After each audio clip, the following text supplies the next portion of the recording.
नमस्कार, knocking-news.com में आपका स्वागत है। मैं हूं गिरिजेश वशिष्ठ। हमारे साथ हैं इस वक्त भारत को टेक्नोलॉजी का जो कुछ भी हमारे पास है, कंप्यूटर है इस देश में, आईटी को लेकर आने वाले, इंट्रोड्यूस करने वाले और उसके लिए कोशिशें करने वाले और बहुत सारे विरोध और परेशानियों के बावजूद इस देश को उसके लिए मनाने वाले, भारत में कंप्यूटर को इंट्रोड्यूस करने वाले सैम पित्रोदा। बचपन से हम लोग उनके बारे में जानते आए हैं, सुनते आए हैं, देखते आए हैं और राजीव गांधी का जो इस देश में कंप्यूटर को लाने का, तकनीक को लाने का विजन था, उसके पीछे उनकी बहुत बड़ी भूमिका थी। आज हम उनसे बात करेंगे तो ज्यादातर लोग पॉलिटिकल मसलों पे बात कर रहे हैं, कुछ लोग बात कर रहे हैं तो वो इस पर बात कर रहे हैं कि किस तरह से भारत में ईवीएम का खतरा खड़ा हो गया। लेकिन हम ईवीएम से ज्यादा आगे जाके एक बड़ा मसला ये समझने की कोशिश करेंगे कि इस मुल्क में हम क्या सचमुच तकनीक के जरिए आजाद हुए हैं या हम तकनीक के जरिए गुलामी की तरफ बढ़ रहे हैं? क्या तकनीक हमारी आजादी को नुकसान पहुंचा रही है? आपका बहुत बहुत स्वागत है पित्रोदा साहब। नमस्ते। सर शिकागो से जुड़े हुए हैं, शिकागो में ही है ना सर अभी आप? जी, तो शिकागो वो जगह है अमेरिका की जहां स्वामी विवेकानंद ने पूरी दुनिया को विश्व बंधुत्व का संदेश दिया था और विश्व धर्म सम्मेलन में उन्होंने भाषण दिया था और समानता का, विश्व बंधुत्व का और जिस तरह के हिंदू आइडियोलॉजी का संदेश उन्होंने दिया, उसकी आज इस देश को सबसे ज्यादा जरूरत है। पित्रोदा साहब, बहुत सारी चीजें डिस्कस हो रही हैं इस बीच में, पॉलिटिकल चीजें डिस्कस हो रही हैं, किसी को मोदी की चिंता है, किसी को कांग्रेस की चिंता है, लेकिन मेरी एक चिंता है जिसपे मैं कई वीडियो बना चुका हूं। अभी हाल में आपने पिछले कुछ समय में आपने हांगकांग में देखा होगा कि किस तरह से सरकार की मशीनरी, स्टेट का सर्विलांस सिस्टम, किस तरह से फेशियल रिकॉग्निशन वाले कैमरे, किस तरह से लोगों का इंटरनेट की ट्रैकिंग करना और उसके जरिए वहां के जो लोगों का डिसेंट था, वहां के जो लोग खिलाफ थे किसी भी चीज को लेकर अपने देश की नीतियों के, उसको कुचलने की कोशिश की गई। धीरे धीरे भारत में नई दिल्ली में जो सर्विलांस कैमरे लगे हुए हैं और वो कैमरे फेशियल डिटेक्शन वाले हैं, उसमें ये टेक्नोलॉजी है कि अगर आप कहीं से निकल रहे हैं, एक फ्रेम में अगर 200 लोग भी हैं तो उन 200 के 200 लोगों को आइडेंटिफाई करके 3 सेकंड में उनको जिस कंसर्न आदमी को उनके बारे में जो इंफॉर्मेशन देनी होगी, अगर उनको लगता है ये क्रिमिनल है तो वहां दी जा सकती है और उनको ट्रैक किया जा सकता है। कुल मिला के हमारी जो पर्सनल लाइफ है, हमारी प्राइवेसी है, वो पूरी तरह से स्टेट ने कब्जा कर लिया। तो ये बड़ा कंसर्न इस तरह से बनता जा रहा है। तो टेक्नोलॉजी का ये जो एस्पेक्ट है, आप चूंकि इंटरनेशनल फोरम्स में हिस्सा लेते हैं, तो ये आपके लिए कितनी चिंता की बात है? आप इसको कितना गंभीरता से लेते हैं?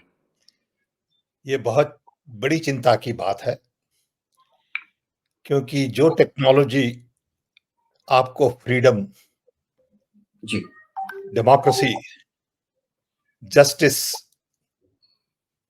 दे सकती है, वही टेक्नोलॉजी का दुरुपयोग करके बहुत सारी सरकारें सिटीजन को दबा रही है। जी, ये एक माइंडसेट है। Information technology is all about openness, accessibility, connectivity, networking, democratisation, decentralisation. लेकिन बहुत सारे लीडर्स ऐसे हैं जो इस टेक्नोलॉजी का बहुत दुरुपयोग करते हैं, झूठ फैलाते हैं, भय फैलाते हैं। लेकिन हम मानते हैं कि ये over a period of time जीत नहीं सकेंगे। अभी चल रहा है क्योंकि नया नया सोशल मीडिया है, लोग अभी समझ नहीं रहे हैं कि सच क्या है और झूठ क्या है। जी, झूठ ज्यादा फैलाया जा रहा है। सो हम समझते हैं कि थोड़े वक्त में जी, लोग अपना खुद अभ्यास करेंगे और समझेंगे कि ये सत्य है और ये झूठ है। हमें सबको अपना सत्य निकालना है। इसमें अभी सर दिक्कत जो है ना, देखिए सच और झूठ वाली दिक्कत तो है ही, क्योंकि जो मास लेवल पे लॉजिकल फैलेसीज के जरिए आईटी सेल बड़ी बड़ी पार्टियों ने बना रखी हैं, लोगों के ब्रेन को वो कंट्रोल करने की कोशिश कर रहे हैं। बहुत सारी फेक न्यूज आती है, और जब तक वो फेक न्यूज क्लैरिटी आती है उसको लेकर, हर रोज हम देखते हैं कि 5-7 बड़ी फेक न्यूज फैलाई गई।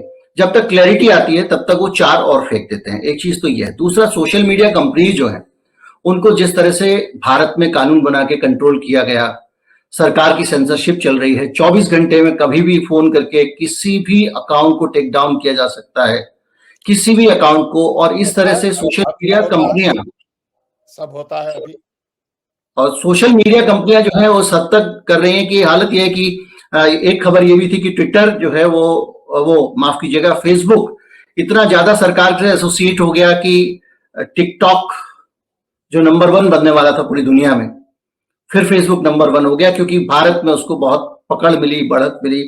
भारत सरकार के पक्ष में भारत का जो कम्युनल एजेंडा है उसको पुश करने के लिए फेसबुक पे गंभीर आरोप लगे, उनकी जो पॉलिसी हेड थी उनको इस्तीफा देना पड़ा, इंटरनेशनल मीडिया में इस तरह के कवरेज हुए। तो ये भारत में इस तरह की जो चीजें, ये आप कह रहे हैं कि एक लंबे समय बाद हो सकता है कि ये ठीक हो जाए, लेकिन इमीडिएट जो एक थ्रेट है बहुत बड़ा डेमोक्रेसी का लेके, उसका क्या करेंगे? उसका बहुत कुछ नहीं हो सकता, क्योंकि इन द शॉर्ट टर्म ये सरकार उसका अच्छा उपयोग करती है उनके लिए। लोगों को लगा दिया है सिक्योरिटी थ्रेट ऐसा कि कहीं भी आप जाइए, कुछ भी आप कहिए, आपको मॉनिटर किया जाता है। हम जानते हैं हमारे बारे में, दूसरे बारे में तो क्या बताएं। हमारा ट्विटर अकाउंट 7 साल से एक ही नंबर पे पड़ा है, 365,000। हमें पता है कि इसको कैप किया गया है। हमें वो भी पता है कि हमारा फोन शायद कॉन्स्टेंटली मॉनिटर होता है। ठीक है, हम क्या करें? हम समझते हैं कि हमारी लाइफ पब्लिक लाइफ हो गई है, सो हम कहां भी जाएंगे, जहां भी जाएंगे, सबको पता है। क्रेडिट कार्ड से पता है, फाइनेंशियल ट्रांजैक्शन दूसरे होते हैं उससे पता है, एयरलाइन टिकट से पता है, इमिग्रेशन से पता है। So in this life I believe lot of people with public agenda will have to accept the fact that they are being monitored. उससे कोई बाहर नहीं निकल सकता अभी।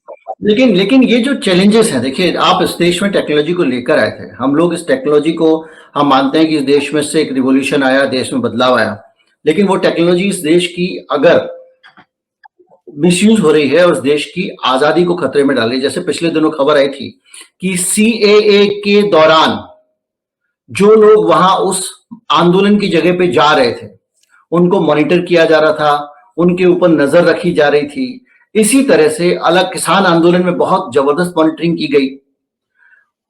ये लगातार इस तरह की रिपोर्ट्स आती जा रही हैं और इनको हम केवल यहां जुबानी जमा खर्च में चर्चा में डालकर आगे बढ़ जाएंगे। आप कांग्रेस पार्टी से भी जुड़े हुए हैं, कांग्रेस पार्टी को क्यों नहीं लगता कि ये बहुत बड़ी थ्रेट है और बहुत बड़ा एक कंसर्न है जिस पर उसे बात करनी चाहिए? नहीं, ये कंसर्न है, ये थ्रेट है, लेकिन क्या हो सकता है जब bad players are controlling the government, people in the government don't have the character, values, तो क्या कर सकते हैं? ये तो एक नाइफ की जैसी चीज है, उससे आप टमाटो भी काट सकते हैं और किसका खून भी कर सकते हैं। नहीं, वो आप ठीक है, लेकिन क्या आप, जब हम डेमोक्रेसी में काम करते हैं और हम देखते हैं कि हमारी डेमोक्रेसी के लिए खतरा है, तो हम केवल छोड़ तो नहीं सकते ना कि जो लोग कर रहे हैं उनके ऊपर छोड़ दिया, उनकी मर्जी है, वो चाहे तो उसका इस्तेमाल आपको फ्रूट काटने में करें, चाहे तो गर्दन काटने में करें। डेमोक्रेसी में कहीं डिसेंट के लिए जगह होनी चाहिए। सड़क पे आते हैं लोग, विरोध करते हैं। मैंने आपको जब हांगकांग से बात शुरू की तो हांगकांग का एग्जांपल है हमारे पास, वहां पर मोबाइल सर्विलांस में लगे, लोकेशन डिटेक्ट की जा रही थी, फेशियल रिकॉग्निशन की बात हो रही थी, तो लोगों ने फिर भी सड़कों पे आंदोलन किया। फेशियल रिकॉग्निशन से बचने के लिए उन्होंने यहाँ लेजर लाइट लगाई, लेकिन सड़क पे आए। अगर उनके मोबाइल ट्रैक हो रहे थे, उन्होंने एक वाईफाई नेटवर्क डेवलप किया जिसमें वो आपस में फोन टू फोन कनेक्ट करते थे, जिसमें इंटरनेट बीच में नहीं आता था। लेकिन यहां पे हम ये देख रहे हैं कि हम ठीक है, सरकार जो कर रही है वो उससे ज्यादा किसी भी स्टेट से आप ज्यादा भलाई की उम्मीद नहीं कर सकते। ये तो जनता की तरफ से होना चाहिए ना कि वो उस पर सवाल उठाए। आज कांग्रेस पार्टी चूंकि विपक्ष में है तो वो जनता की तरफ से बात करने का, उसकी आवाज उठाने का, उसमें जागरूकता लाने का कांग्रेस की जिम्मेदारी। मैंने कभी एक भी स्टेटमेंट नहीं सुना पिछले 1-1.5 साल में कि भारत के लोगों की जो केवल वो पेगासस वाला, चूंकि उसमें एक एक्सपोजे आ गया था और वो बहुत सारे लोगों के उसमें राहुल गांधी का भी और बहुत सारे फोन ट्रैप किए जा रहे हैं, स्टोरी आ रही थी, तो इसलिए उस पर बात हो गई, बयान हो गया। लेकिन जो एक बड़े स्तर पे सर्विलांस का काम हर तरफ चल रहा है, उसको लेकर जो है वो कहीं दिखाई नहीं देती है, कोई बेचैनी दिखाई नहीं देती है। सच है आपकी बात, और मैं आपसे मंजूर हूं कि लोगों को स्ट्रीट पे जाना पड़ेगा। जब जब कोई भी पार्टी कुछ कहती है तो सरकार उन पे टूट पड़ती है। ईवीएम हो, पेगासस हो और कुछ भी हो, जब तक लोग स्ट्रीट पे नहीं आएंगे तब तक सरकार इस पे ध्यान नहीं देगी। अब आप देखिए फार्मर का इश्यू। नहीं, देखिए आप ठीक कह रहे हैं, लोग स्ट्रीट पे आएंगे तभी ध्यान देंगे, मैं आपसे एग्री करता हूं। लेकिन जो जो विपक्षी पार्टियां हैं उनकी जिम्मेदारी है कि लोगों के अंदर अवेयरनेस लाए, लोगों को स्ट्रीट पे लाने के लिए इंस्पायर करें। आप देखिए किस तरह से हम सबका डाटा कलेक्शन किया जा रहा है। आप तो ट्रेवलिंग एजेंसी कह रहे हैं, आधार या बिल्कुल, आधार एक सेंटर स्टिंग है जिसके जरिए देश के हर आदमी को वीव कर दिया गया है, उसकी एक एक एक्टिविटी को ट्रैक किया जा रहा है। बिल्कुल। दूसरा, आपने कोविन वैक्सीन लगी, जब वैक्सीन लगी तो उसको लेकर जो डाटा कलेक्ट किया गया लोगों का, वो डाटा शेयर भी किया गया इंटरनेशनली, एक ग्लोबल सर्वर बनाए गए, और वो डाटा अब हमारा जो डेटा है वो कहीं ना कहीं, और डाटा थेफ्ट होती है हमारे देश में, हम कई सारे एग्जाम्पल देख चुके हैं, यहां तक कि आधार का डेटा भी लीक होने का मामला सामने आ चुका है। बिल्कुल। तो ये जो टेक्नोलॉजिकल कंसर्न है, मैं आपको एज ए टेक्नोक्रेट में आपसे जानना चाहता हूं कि जब जो हिंदुस्तान में आज हर चीज जब टेक्नोलॉजी हो रही है, तो टेक्नोलॉजी का जो एरिया है वो सेंटर ऑफ कंसर्न क्यों नहीं है इस देश में, इस देश की पॉलिटिक्स में क्यों नहीं है, जबकि टेक्नोलॉजी इस देश की डेमोक्रेसी को आसानी से हड़प ले रही है। आपकी बात बहुत वाजिबी है, इसको ज्यादा ध्यान देना चाहिए। किसी ने इस पर बहुत ध्यान नहीं दिया है क्योंकि everything else around us is so bad.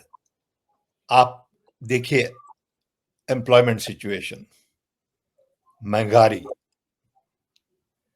Fear, threat, violence against women, food prices, इतने सारे इश्यूज हैं अभी देश के सामने। तो ये इश्यू बैक बर्नर पर चढ़ा गया है। I agree with you, it should be taken more seriously, it should be given more importance. लेकिन सब जगह से आप परेशान हैं, इसीलिए इस पे बहुत ज्यादा ध्यान नहीं दिया गया, देना चाहिए। लेकिन ये जो इश्यू है, ये एक ऐसा इश्यू है जिसके कारण जो सब जगह से परेशान लोग हैं। जैसे आपको एक एग्जांपल देता हूं, ये जो पार्ट 2 अभी हमारा फार्मर्स एजिटेशन हो रहा है, उसके ऊपर ड्रोन के साथ गोले बरसाए गए, लोगों को पीटा गया, बोरों में भर के किसानों को पीटा गया। बिल्कुल। सरकार ने इंटरनेट बंद कर दिया, पहली चीज। दूसरा, सरकार ने जो यूट्यूबर्स वहां की ऑन द स्पॉट रिपोर्टिंग कर रहे थे, उनके अकाउंट ब्लॉक कर दिए। तो आप रोटी का, कपड़ा का, मकान का, बेरोजगारी का, गरीबी का, महिलाओं की बुरी स्थिति का, दलितों के बुरे हाथ का जो भी मसला है, उस पर आप कोई भी काम करेंगे, अगर टेक्नोलॉजी इस तरह से स्टेट की मशीनरी द्वारा इस्तेमाल की जाती रहेगी तो आप कैसे बचेंगे? इतनी तेजी से इतने चांसेस आए हैं। सच है, आपने हमें ये मौका दिया ये सब्जेक्ट पे बात करने का। मीडिया में कौन मौका देता है ये सब्जेक्ट पे बात करने का? अभी राहुल गांधी जहां जहां जाते हैं यात्रा में, वहां इंटरनेट बंद कर दिया जाता है। अब मीडिया कभी नहीं बताती है, लोगों को पता भी नहीं है कि जो शहर में राहुल गांधी जाते हैं वहां इंटरनेट पैरालाइज कर दिया जाता है, तो आपका मैसेज बाहर ही नहीं जाता। हमको पता है, राहुल गांधी ने बताया है, लेकिन आप देखिए नेशनल मीडिया में एक दफा भी बात नहीं हुई उसकी। So media is also completely controlled. आप जोर से चिल्लाइए, सुनने वाला कौन है अभी? So it's not that simple, but I agree with your major point. And your major point, we have to raise. जब आजादी के 75 साल हुए, देखिए मैं आपको एक एग्जांपल दे रहा हूँ। आजादी के 75 साल हुए, सरकार ने कहा अपने घर पे तिरंगा लगाइए। सरकार ने कहा अपने घर पे तिरंगा लगाइए। हमने अपने घर पे तिरंगा लगाया, तो तिरंगा लगाने का इन्होंने एक वर्चुअल तरीका निकाला। आप मैप में जाइए, अपने घर को आइडेंटिफाई करिए और वहां पे तिरंगा लगाइए। क्या हुआ? आपके घर की जियो टैगिंग हो गई। भारत का सीबीएसई बच्चों के स्कूल में बाकायदा नोटिफिकेशन भिजवाता है कि आपको इस ऐप के जरिए आना है और रजिस्ट्रेशन करना है, मैंडेटरी है।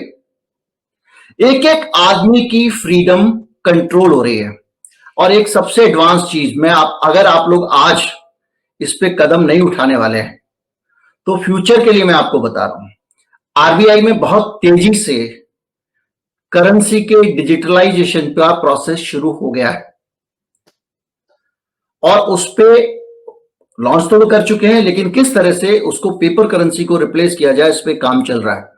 जिस दिन ये काम कंप्लीट हो जाएगा, टोटल कंट्रोल हो जाएगा। आज आपको लगता है कि राहुल गांधी की इंटरनेट डिस्कनेक्ट कर देते हैं, बहुत सारी चीजें कि राहुल गांधी की रैली में कौन कौन गया ये भी कोई हो सकता है ट्रैक कर रहा हो। राहुल गांधी की रैली में पैसे कहां से आ रहे हैं ये भी कोई ट्रैक कर रहा हो। बिल्कुल हो रहा है, अभी हो रहा है, अभी तो हो रहा है। तो मुझे ऐसा लगता है कि क्या आपके दिमाग में कोई ब्लूप्रिंट है आज की इस डिस्कशन के बाद कि आगे हम क्या कर सकते हैं कि इसको लेकर हम अपने देश को, और मुझे ये चिंता जो है वो देश के आम नागरिक की है, क्योंकि वो व्यक्ति पूरी तरह से अब शिकंजे में आ चुका है। No, you have to make regulations. अब आप तो रेगुलेशन बना नहीं सकते क्योंकि आपकी गवर्नमेंट है ही नहीं। वो खुद रेगुलेशन बनाएंगे, रेगुलेशन ऐसा बनाएंगे जो सर्वेलेंस स्टेट बढ़ता जाएगा। See, everywhere authoritarian attitude is in control. इस साल 40 देशों में इलेक्शंस हो रहे हैं। बहुत सारे देशों में अथॉरिटेरियन गवर्नमेंट है स्ट्रॉन्ग होल्ड। अपने वहां आप देखिए ना, Pakistan, Imran is in jail. Bangladesh देखिए क्या हो रहा है, श्रीलंका देखिए, म्यांमार देखिए, मॉरिशस देखिए, और फिर India is same thing. So it is becoming a very undemocratic state. Institutions are captured. Civil society is not allowed to function. Media is completely controlled. In this kind of an environment, the only option left is people to go on street and change the government. There is no other option. People will have to decide what kind of a nation you want to build. Do you want to remain democratic, or you want to turn over everything to authoritarian? And we know what happened in Europe. So this election to me is very, very critical election. My talking about surveillance today doesn't mean anything. Of course it is important. But I can't change laws. I can't control media. Nothing is fair. Judiciary, Election Commission, police, ED, IT, everybody operates based on what is that government wants. And you don't feel like you are living in a free state. I was talking to a professor, Natasha Kaul, a couple of days ago. She was invited to go to Karnataka to speak at a conference. And from airport, she was sent back to England. So I asked her, I said, what happens? She said, look, they will not give me any reason. They will not give me any facts. They said, we have orders from Delhi. So I said, what does it mean to have orders from Delhi? Why are you not allowing me to enter? My mother is sick. She's old. I got to see her and I'm invited. I'm no threat. I'm a lady. I'm a professor. Okay, what kind of a threat I could be to you? Now, what else you want to prove that this is a police state? What else you want to prove that people's freedom is taken away? How could you not allow this professor who was invited by Karnataka government not to come in, but who is there to listen? We can shout from the rooftop. There is nobody to listen. They have a list of 80 professors, I have seen it, from US, Europe, who write something for democracy, maybe against government in some cases. That list says you are not allowed to come in. They will not be allowed to come in the country. I mean, this is the level of democracy today in the country. And people of India will have to decide in this election. But nobody seems to worry about it. Everybody is still, sort of talking about Ram Temple and God and religion and all that. So what do? It is a serious issue. राजनीति में जब आपने जैसे कहा कि हमारे पास एक ही option है, वो ये है कि हम देश के लोग सड़कों पे आएं। दुनिया में ऐसा बहुत कम मामलों में हुआ है कि देश के लोग अपने आप सड़कों पे आ जाएं। कल पटना में एक रैली होती है इंडिया अलायंस की। उस रैली में सारी पार्टियों के लोग इकट्ठे हुए और एक बड़ी प्रेजेंस आम लोगों की रही। ऐसा क्यों हुआ? ऐसा इसलिए हुआ क्योंकि पॉलिटिकल पार्टीज ने उनको ऑर्गेनाइज किया और उनको लेकर आए। लोगों के बीच में इश्यूज को ले जाना, अवेयरनेस लाना और माहौल बनाना। आप जब तक इस टेक्नोलॉजी के भरोसे रहेंगे, सोचेंगे मैं ट्वीट कर दूंगा तो कुछ बदल जाएगा, या मैं नहीं होता है। आपको लोगों के बीच में जाना पड़ेगा। तो ये जो जिम्मेदारी है, ये प्राइमरीली सबसे बड़ी जिम्मेदारी अपोजिशन की है और इस देश में। और मुझे लगता है कि ये सारे जो इश्यूज हैं, इन पे अपोजिशन को अभी बहुत ज्यादा सेंसिटाइज करने की जरूरत है। और चूंकि आप एक ऐसे बैकग्राउंड से आते हैं जो तकनीकी समझ रखते हैं और आप कह चुके हैं कि इसकी जरूरत है, आप मान चुके हैं, तो इसमें मैं बार बार आपको वहां पर लेकर आऊं उसकी कोई गुंजाइश नहीं है। लेकिन मुझे ऐसा लगता है कि अब एक प्रोग्राम, टाइम बाउंड प्रोग्राम तैयार करने की जरूरत है जिसके जरिए लोगों की आजादी को प्रभावित करने वाले मसलों पे ध्यान दिया जाए। देखिए, अभी मसला नेक्स्ट लेवल की मैं बात कर रहा हूं, सिर्फ लोगों की भारत में सर्विलेंस का नहीं है। जो डेटा आज आपके पास भारत में, भारत सरकार के पास में है या भारत सरकार एक्सेस कर सकती है, वो डेटा इंटरनेशनल फोर्सेस भी किसी तरह से हासिल कर सकती हैं। पूरी दुनिया में आज इंटरनेट पे जो डोमिनेंस है वो अमेरिका की है। दुनिया भर में आज अमेरिका जहां जो चाहे वो एक्सेस कर सकता है। आज भी हम देख रहे हैं कि 17 केबल जो रेड सी से आती है अमेरिका से और यहां के लिए, जिसमें से 4 अभी हाउथी लोगों ने उड़ा दिया, हाउथी विद्रोहियों ने, वो 4 कट जाती हैं। तो एक कंट्रोल जो है, इंटरनेशनल कंट्रोल जो है बड़ी फोर्सेस का। तो कभी कभी आरोप लगता है कि जो भारत में बड़ी पार्टियां हैं, सिर्फ बीजेपी नहीं, कांग्रेस भी और दूसरी पार्टियां भी हैं, वो इसमें इंटरनेशनल फोर्सेस के एजेंडा का हिस्सा बनती हैं। और उन्होंने जब इंटरनेट आया तो उसको किस तरह से कंट्रोल किया जाए नेशनल इंटरेस्ट में, उस पर ध्यान नहीं दिया, बल्कि उल्टा ये लोग अपने ही देश के लोगों को काबू करने के काम में लग जाते हैं। तो ये एक क्या नेशनल सिक्योरिटी को थ्रेट है, सिर्फ भारत के लिए नहीं, दुनिया के बहुत सारे देशों के लिए, कि ये जो टेक्नोलॉजी आ रही है, जो हमारा आईटी सेक्टर है या दूसरी चीजें हैं, हर रोज नए एप्लीकेशन आना पूरा, और वो सब वहीं से गवर्न होना, क्या ये भारत की सिक्योरिटी के लिए एक बड़ा खतरा आने वाले समय में आपको लगता है, हो सकता है? बिल्कुल, बिल्कुल है. It is very clear because today national security is all about data security. National security is not just about borders anymore. India is the only country which has data of 1.5 billion people. देखिए Chinese ने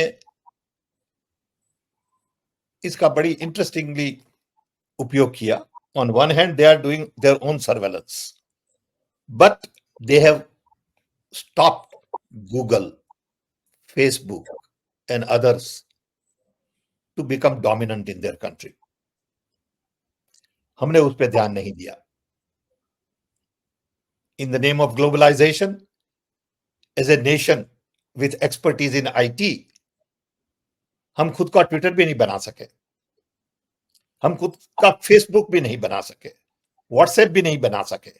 ये कमाल की बात है. इतना बड़ा देश जिसके पास अपनी ऑपरेटिंग सिस्टम ही नहीं है.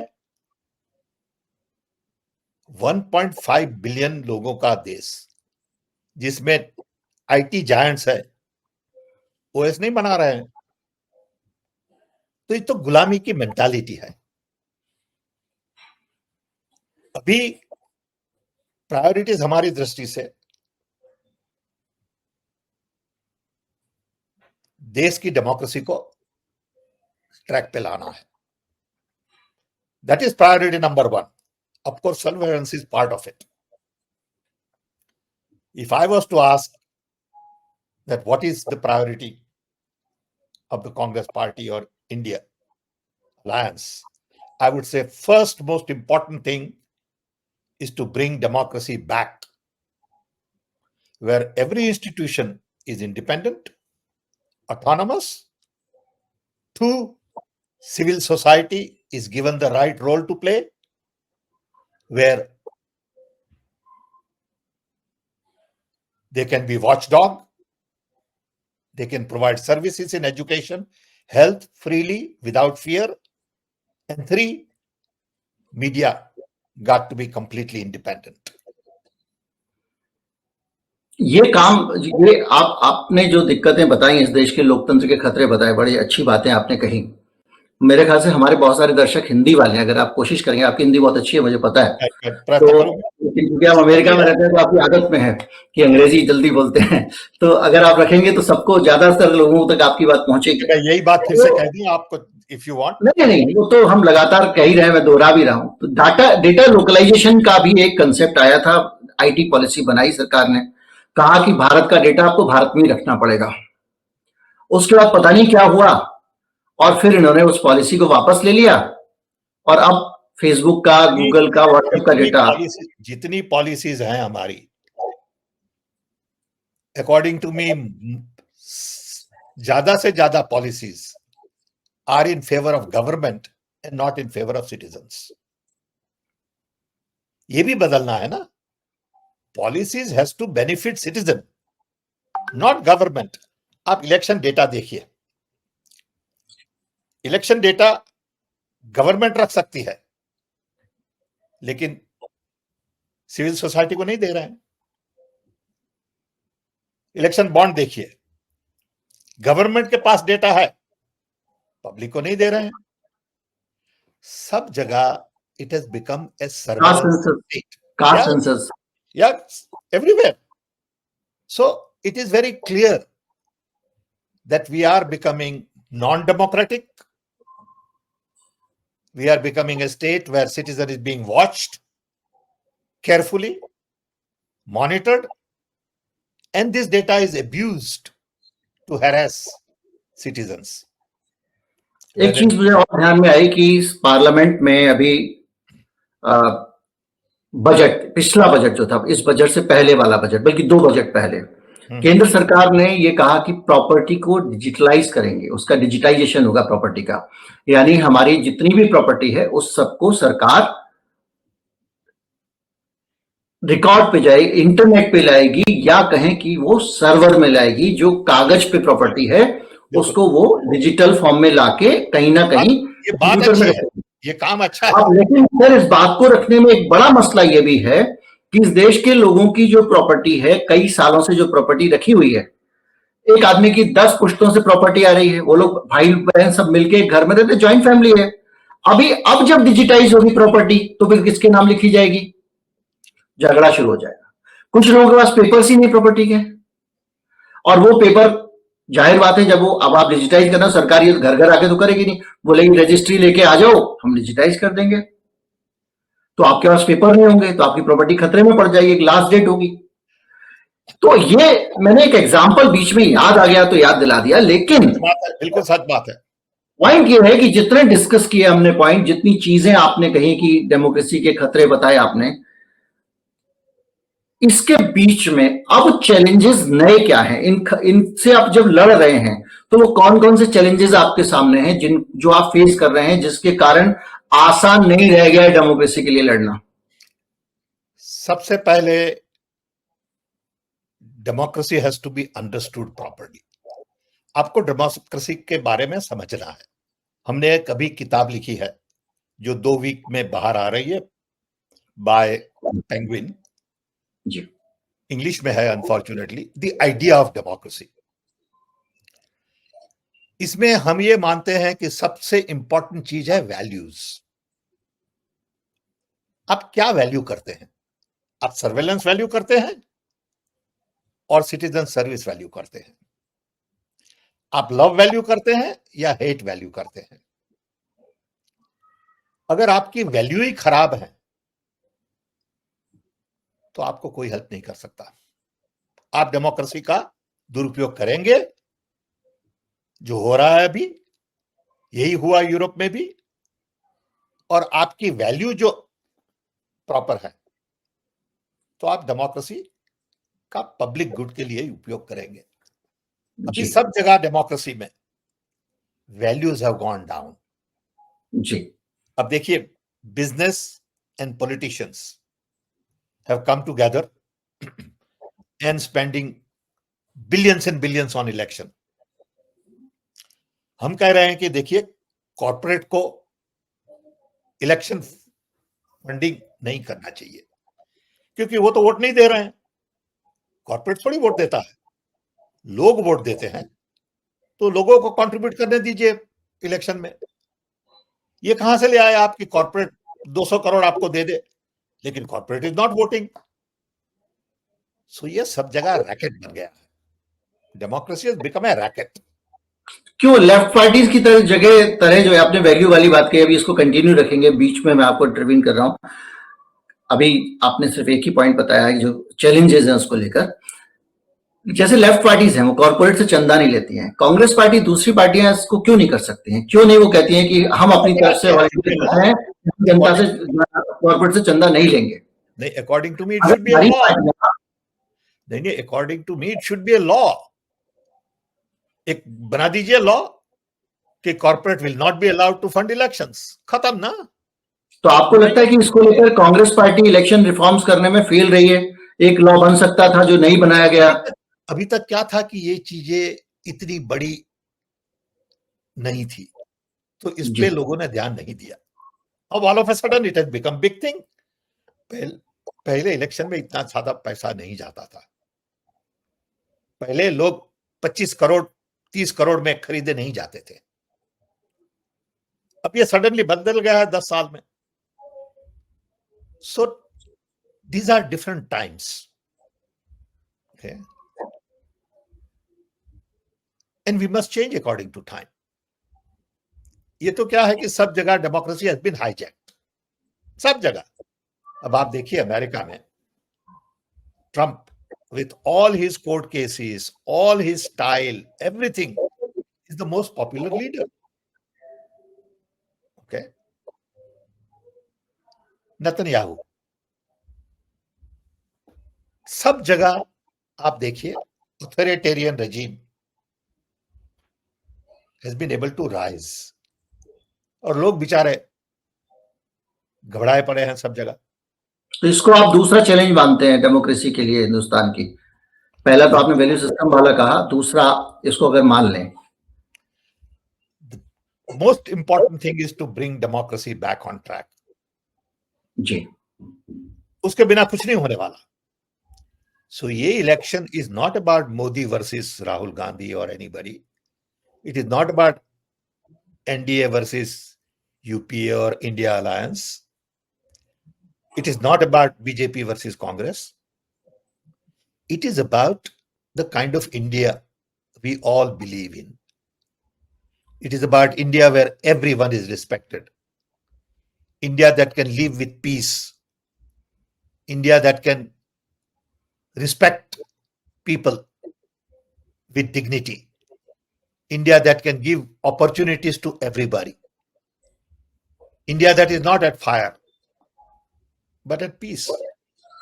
And then there will be opportunity for employment. India that doesn't lie. India that doesn't cheat. India that does not become a surveillance state. India that provides not only jobs, but other opportunities, education, health, housing, food security, security to our women. All of that is possible only if India is democratic, because India is so diverse. I'll give you this example, which I give many times. And just, even if I'm repeating, I must tell you this. In Rajiv Gandhi's time, I had gone to Soviet Union. Sir Hindi. Rajiv Gandhi के समय में हम गए थे Soviet union. जी जी। वहां पे एक dinner था सब मिनिस्टरों के साथ। तो एक मिनिस्टर ने हमें ड्रिंक पीते बताया कि पित्रोड़ा साहब, हम आपके देश से बहुत खुश हैं कि कितना महान आपका देश है। जी। मैंने बोला क्यों? बोले आप इतने डाइवर्स देश को एक साथ जुड़ के रख सकते हैं बिना बंदूक। तो मुझे समझ में नहीं आया ये क्या कह रहे हैं।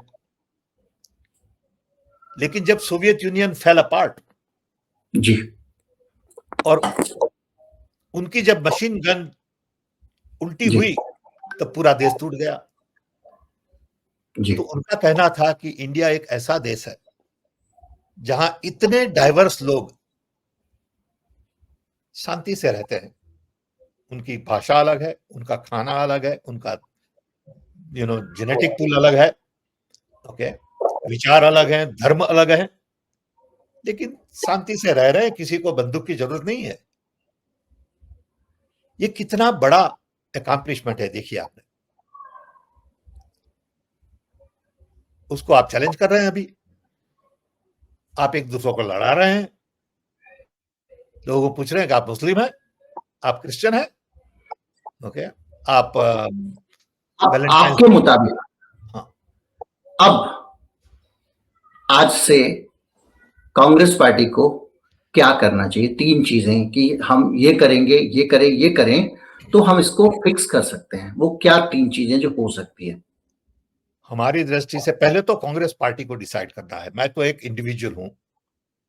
मैं इंडिविजुअल के तौर पर पूछ रहा हूं कि आपकी सलाह कांग्रेस पार्टी को क्या होगी? नहीं, लेकिन पार्टी बहुत कॉम्प्लेक्स और बड़ी और अलग अलग विचारों की है। मैं तो एक इंडिविजुअल हूं, तो मैं इंडिविजुअल की तरह से आपको बताऊंगा, पार्टी की तरह से नहीं बता सकता। नो अथॉरिटी, ओके जी। सो मैं कहूंगा कि सबसे इंपॉर्टेंट चीज हमारी होगी कि डेमोक्रेसी को वापस लिया जाए। डेमोक्रेसी खतरे में है। डेमोक्रेसी को हाईजैक कर गए हैं लोग। डेमोक्रेसी ऐसे लोगों के हाथ में है जिनकी वैल्यूज बराबर नहीं है। जी। तो पहले डेमोक्रेसी को वापस लाइए। उसका मतलब इंस्टीट्यूशन को इंडिपेंडेंट करिए, सिविल सोसाइटी को फ्री करिए और मीडिया पर कंट्रोल करिए कि जो बिल्कुल फ्री हो जाए। और जहां जहां आरएसएस और सबके लोग बैठे हैं, वाइस चांसलर्स, उन सबको निकाला जाए और fair, open, honest, reasonable people भी इंस्टॉल्ड।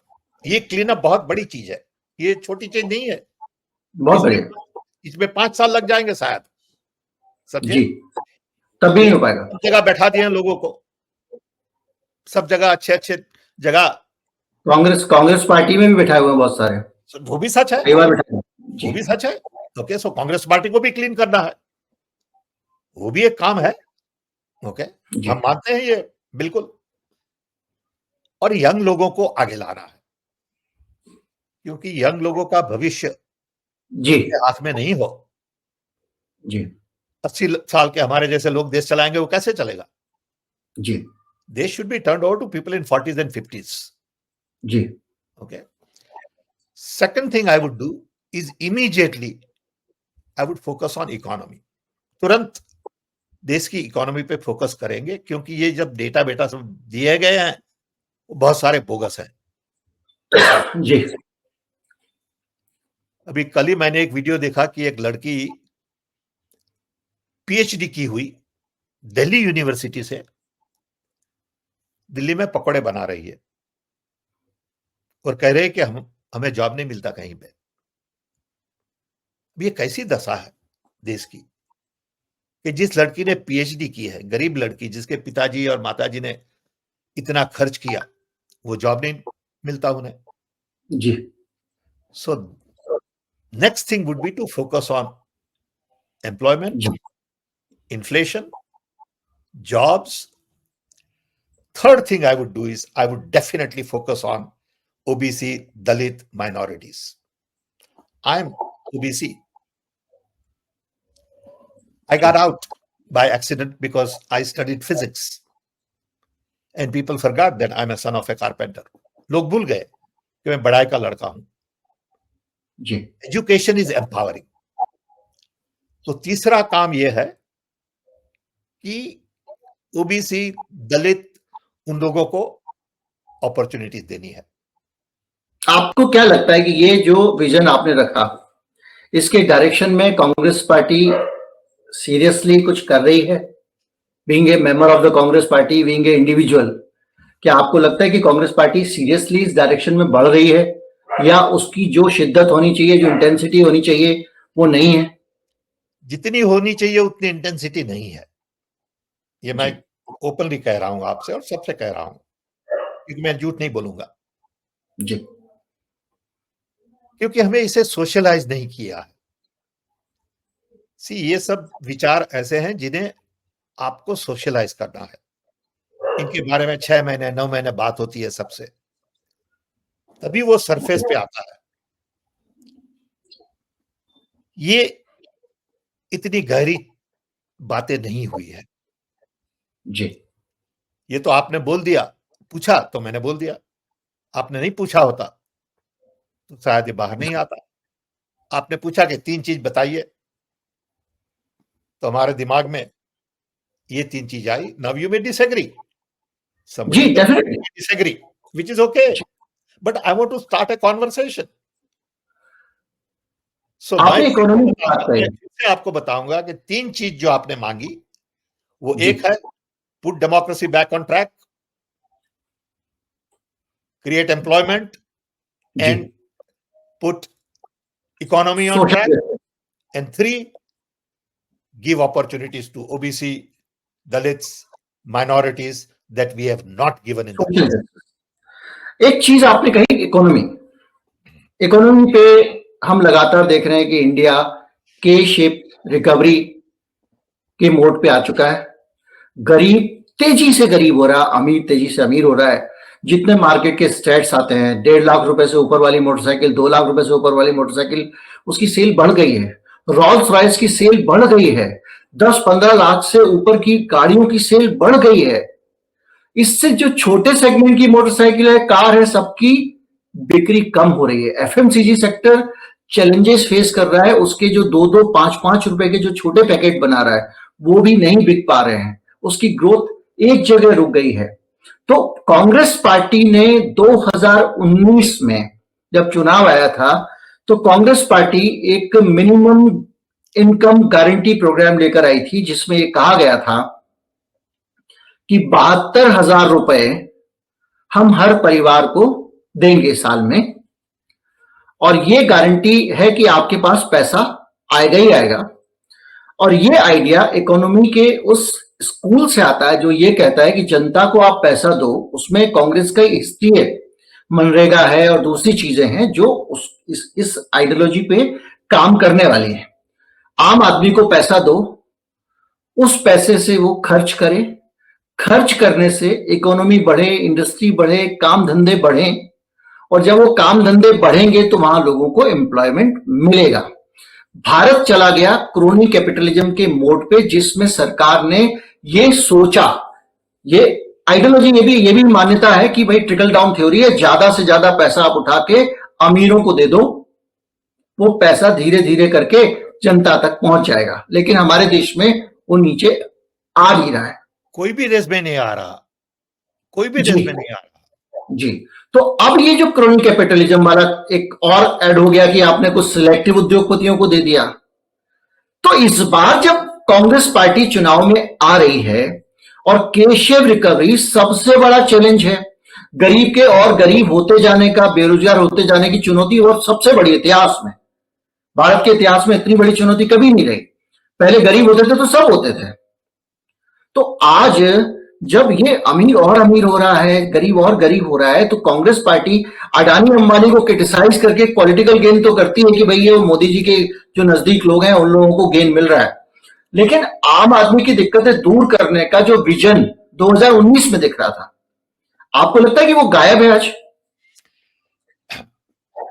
जब हम और कांग्रेस पार्टी पावर में आएगी, इंडिया अलायंस पावर में आएगा, तो हम डेफिनेटली प्रमोट करेंगे कि we have to focus on decentralisation in a big way, in a way we have never done before.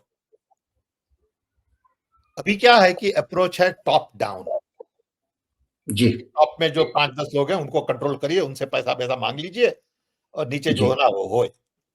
जी। हमें उसको बॉटम अप अप्रोच बनाना है। जी। We have to make sure that small and medium scale industry पर ज्यादा ध्यान दिया जाए, और नहीं ये बड़े बड़े प्रोजेक्ट्स, ये बड़े बड़े प्रोजेक्ट जिसमें 10,000 करोड़, 20,000 करोड़, 50,000 करोड़ जाते हैं, उसकी वजह 1-1 करोड़ 5,000 स्मॉल इंडस्ट्रीज को देने हैं। Germany and Japan was rebuilt by SMEs, not by big projects. तो इकोनॉमिक मॉडल बिल्कुल बदलना है। हमारे दोस्त हैं अरुण मायरा, वो बहुत लिखते हैं इसके बारे में। हमारे बहुत सारे अदर दोस्त हैं, अशोक खोसला, अशोक चैटर्जी, किरण कार्णिक एंड अदर्स, ये सब लोग कह रहे हैं हमको based on their experience कि भाई decentralisation, small is beautiful, scale by networking small companies, SME, Indian talent,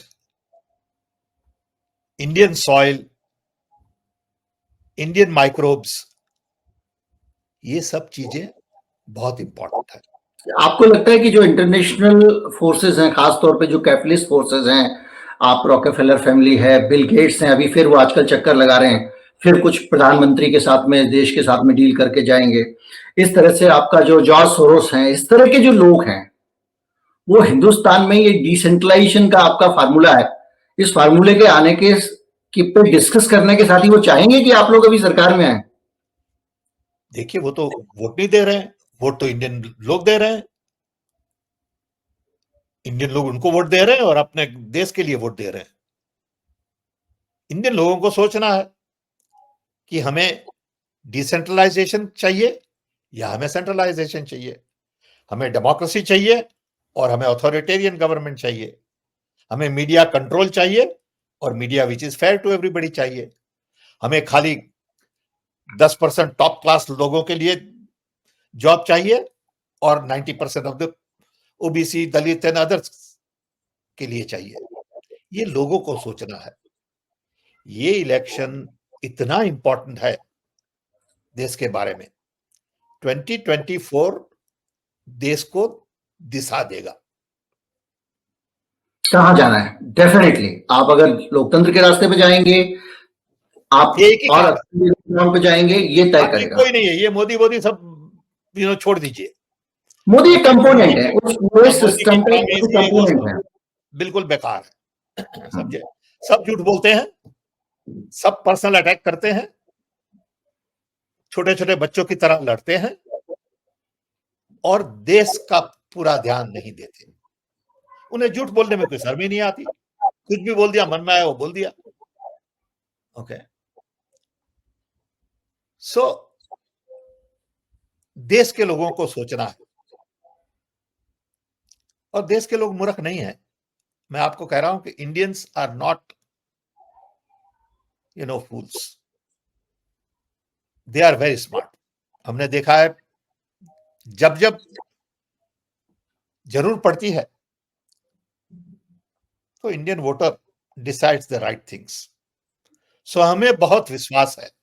अब वहीं से देखिए, फिर बात वहीं वो टेक्नोलॉजी वाली चीजें जहां से हमने शुरू किया था, ऐसी स्थिति में क्या आपको लगता है कि जो भारत का वोटर है, अगर ईवीएम छेड़छाड़ नहीं होती है तो रिजल्ट्स एक आएगा, अगर ईवीएम रखा और छेड़छाड़ होगी तो रिजल्ट पता है 400 सीट आएगी बीजेपी की, सीधी बात है, तो कह रहे हैं। ओके, और आपका मैंने आप लोगों का एक सेमिनार था, उसका मैंने एक वीडियो बनाया था कि उसमें पॉसिबिलिटीज क्या क्या है। मैंने भी एक इन्वेस्टिगेशन किया था कि किस तरह से ईवीएम जो है वो वल्नरेबल है, उसको किस तरह से सीरियल पोर्ट से कनेक्ट किया जाता है, दो तीन बहुत दफा सारी चीजें हो सकती है, और वो सीरियल पोर्ट वाला पार्ट जो है उसको कभी सील ही नहीं किया जाता है। तो वो बहुत सारी चीजें हैं ईवीएम को लेकर। लेकिन ईवीएम के साथ साथ जो दूसरे चैलेंजेस हैं, जो आपके ब्रेन के साथ में खेला जा रहा है, बहुत सारी अलग अलग आप देख रहे होंगे चीजें सामने आ रही हैं कि सोशल मीडिया पे एक पूरी एक एजेंसी थी जो फेसबुक का सारा डेटा कलेक्ट करके, जिसमें बहुत, और वो किस तरह से लोगों की कंडीशनिंग करनी है कस्टमाइज तरह का माइक्रो लेवल पे कि भैया इस गांव के लोग जो हैं ये इस कास्ट के नाम पे वोट देते हैं, तो भड़काऊ एसएमएस इस कास्ट के खिलाफ इस गांव में करना है, इस गांव में हिंदू चलेगा, इसमें मुसलमान चलेगा, इसमें पिछड़ा, इस तरह का एकदम कस्टमाइज डाटा इकट्ठा करके ब्रेन कंट्रोल किया जा रहा है। ये जो चीजें जितनी सारी हैं, अलग अलग एजेंसियां घूम रही हैं, इन सारी चीजों के बीच में आपको लगता है कि आज की तारीख में वोटर इंडिपेंडेंट सोच भी पा रहा है? मैं तो बड़ी सीधी बात कह रहा हूं आपको, फेसबुक, ट्विटर, व्हाट्सएप, उनको जो करना वो करें, आपको जो भी कहना वो कहे, आपको दिल से सोचना है कि देश का भविष्य डेमोक्रेसी में है या ऑथोरिटेरियन गवर्नमेंट में है। आप जस्ट एक ही चीज पर ध्यान दीजिए, बाकी बकवास को मत सुनिए, बाकी सब बकवास है। अगर आपने इस बात पर ध्यान नहीं दिया इस वक्त,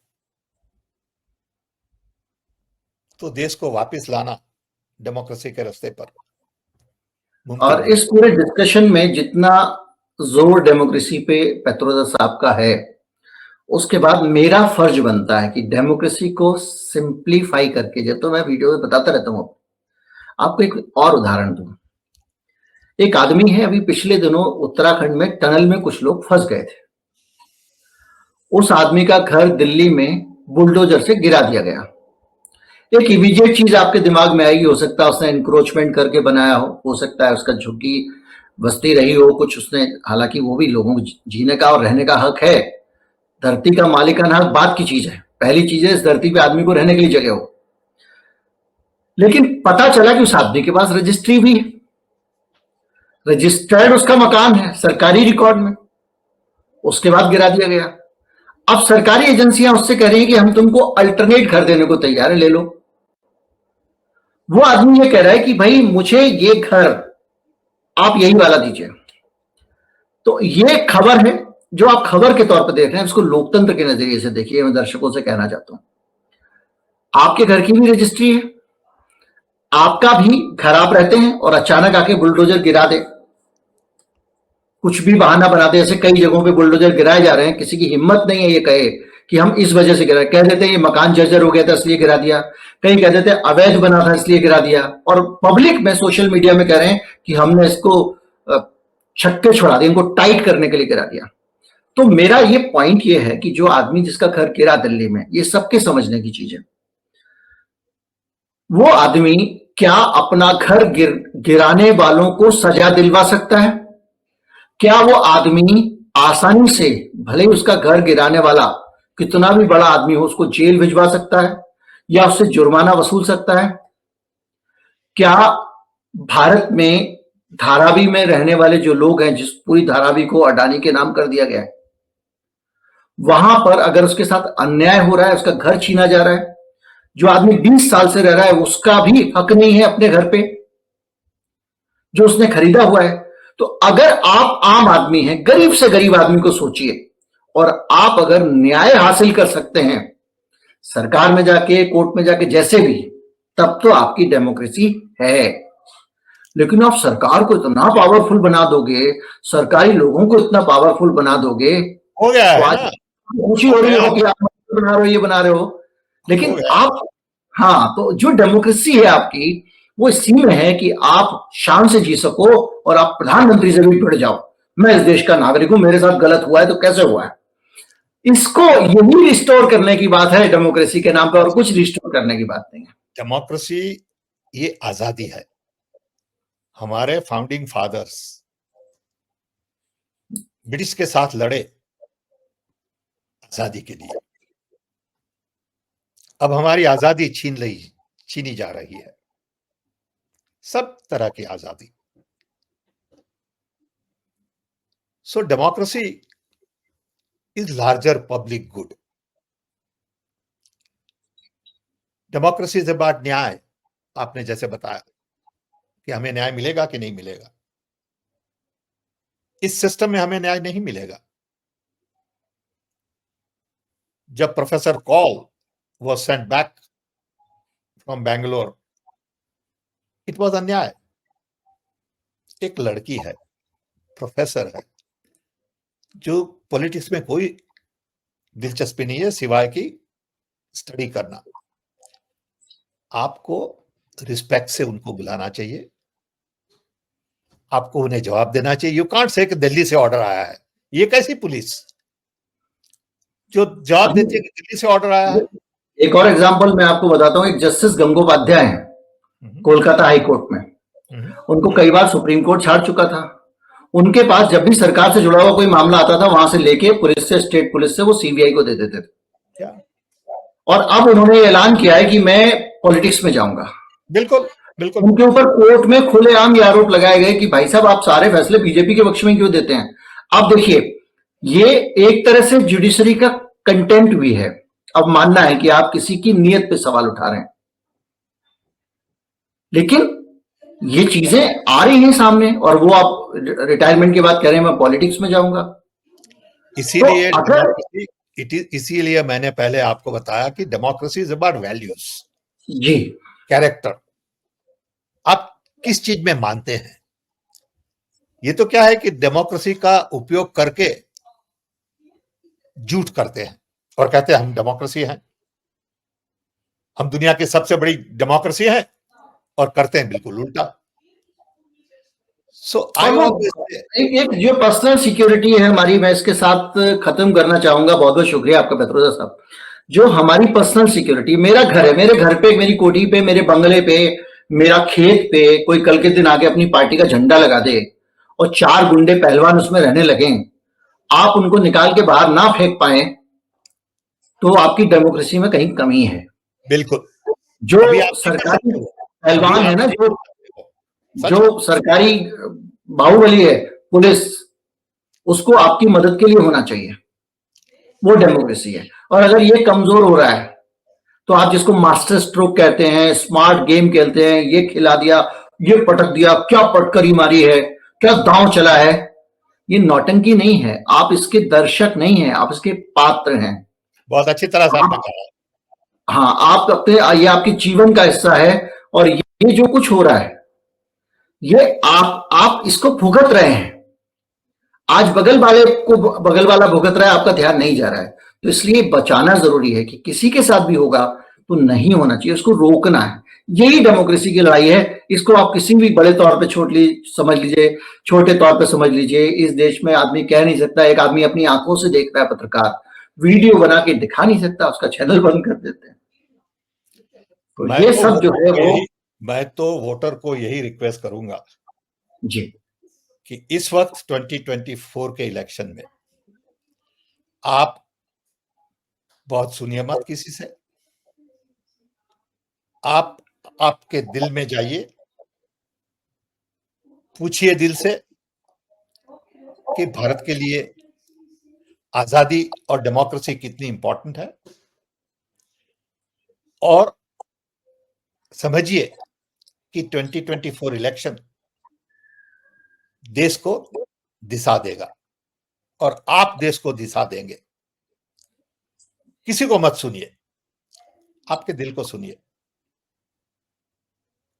अगर आपका दिल कहता है कि मुझे डेमोक्रेसी चाहिए, मुझे सच्ची आजादी चाहिए, तो उस तरफ वोट करिए। अगर आपको चाहिए कि मुझे आजादी नहीं चाहिए, मुझे ऑथोरिटेरियन गवर्नमेंट चाहिए, तो आप डिसीजन ले लीजिए। ये आपका डिसीजन है, लेकिन आपके बच्चे इसको भोगेंगे। सो आप आपके लिए नहीं वोट दे रहे हैं, आपके बच्चों के भविष्य के लिए वोट दे रहे हैं। बहुत बहुत शुक्रिया पेत्रोजा साहब, आपका आपने समय निकाला और वहां पर शिकागो में रहने के बावजूद आप लगातार भारत के अफेयर्स में इतना ज्यादा इंटरेस्ट ले रहे हैं, इतना ज्यादा आप अपनी तरफ से योगदान देना चाह रहे हैं इस देश में, आप कुछ बेहतर के लिए काम कर रहे हैं। उम्मीद करते हैं कि भारत के जो लोग हैं उन लोगों को डेमोक्रेसी मिलेगी, डेमोक्रेसी जिंदा रहेगी इस देश की और शान से जिंदा रहेगी। और डेमोक्रेसी के जो खतरे आज हमने इस प्रोग्राम में डिस्कस किए, ये कहीं ना कहीं आपको ये तय करने में मदद करेंगे कि हमारी लोकतंत्र के लिए चुनौतियां क्या क्या हैं। बहुत बहुत धन्यवाद, नमस्कार। धन्यवाद, नमस्कार। और आपने बड़ा अच्छा ट्विस्ट दिया ये कॉन्वर्सेशन को, I really appreciate. Thank you sir, thank you very much, शुक्रिया। तो ये थे सैम पेत्रोदा। अभी एक चीज हमारे को साफ हुई कि कांग्रेस पार्टी के अंदर डेमोक्रेसी को लेकर बहुत सारी बड़ी चुनौतियां हैं, बहुत सारे बड़े ऐसे मसले हैं जो कि अभी हमारे और इस देश के लिए संकट के तौर पे खड़े हुए हैं। आज की तारीख में यह भी हमको पता चल रहा है कि कांग्रेस पार्टी भी पूरी तरह से देश के लोकतंत्र की चुनौतियों को जनता के सामने रखने में सक्षम नहीं है। वो भी मसले को, दिक्कतों को समझ नहीं पा रही है। इससे में ऐसी स्थितियों में मेरे आपके लिए और जिम्मेदारी बढ़ जाती है इस देश के बुद्धिजीवियों के लिए कि लोकतंत्र से जुड़े हुए मसलों को सामने रखें। ना तो सत्ता से उम्मीद करनी चाहिए, ना विपक्ष से करनी चाहिए। जो लोग विपक्ष का काम करने के एक्सपर्ट हैं वो सत्ता में बैठे हुए हैं, और जो लोग सत्ता के अलावा कुछ और नहीं कर पाते हैं वो विपक्ष में बैठे हुए हैं। और ये दोनों लोग मिलके सिर्फ ये मुद्दा चलेगा, ये नहीं चलेगा, इस पे वोट मांगूंगा तो मिल जाएगा, मैं ये डायलॉग बोल दूंगा, मैं वो डायलॉग बोल दूंगा, या मैं ये ट्वीट कर दूंगा और ये मसला लेके आऊंगा। ये पहलवान अंबाले का, वो पहलवान पटियाले का में लगे हुए हैं। देश की जरूरत, मेरी जरूरत, आपकी जरूरत, मेरी आजादी, मेरी जिंदगी बेहतर कैसे हो, इस देश का हर आदमी शान से कैसे जी सके, सिर उठाकर कैसे जी सके, इसको लेकर अभी भी पूरी तरह से क्लैरिटी नहीं है। कुछ कॉर्नर्स में है, उनका जिक्र करूंगा तो एक तुलना हो जाएगी। इस वीडियो को ज्यादा से ज्यादा लोगों तक पहुंचाएं, क्योंकि ये भी उस जागृति में एक योगदान होगा। नमस्कार, जय हिंद।